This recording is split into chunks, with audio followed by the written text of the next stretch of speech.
1000-ի կամ հայերը գիտեն որպես մարոլ անվան տակ մշակությունը դաշտում։ Եկամտաբեր է Հակով։ Հա, եկամտաբեր է։ Այս տարածքը մոտ 400-ից 500 քառակուսի մետր է։ Մոտ մի 7-ից 8000 հատ հազարան ենք ցաներ սածիլեր։ Այս աշնանա ցանա։ Գարնանը մի հատ կատարել ենք փխրեցման աշխատանքներ, պարարտացում մոտ 10-15 օրից կստանանք բերքը։ Էֆեկտիվությունը լավ է, եթե մշակենք ամառվա սեզոնին,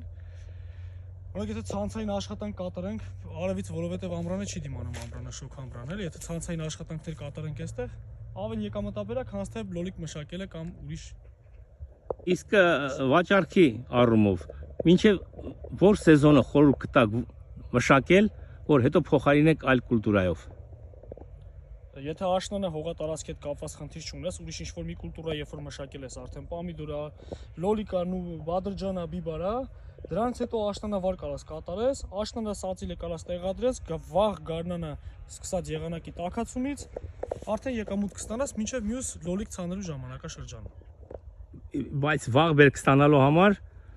պոլիէթիլենային թաղանթով ծածկելը թաղանթով ծածկելը էֆեկտիվ է, դաժե ագրոսպանով, պոլիէթիլենով չէ, ագրոսպանով որպեսզի ծածկես, գիշերվա ցրտին դիմակայում է ու ավելի էֆեկտիվ է աշխատում։ Եղավ, շնորհակալություն։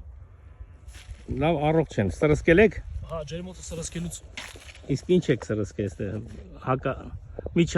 միջատասպան եք սրսկել, սնկասպան ու սնկասպան։ Լավ։ Բայց մոտ օրերս պլանավորում եմ նաև տիզի համար սրսկում կատարել, որովհետև եղանակը տաքանում է արդեն, տիզը սկսում է աշխատել։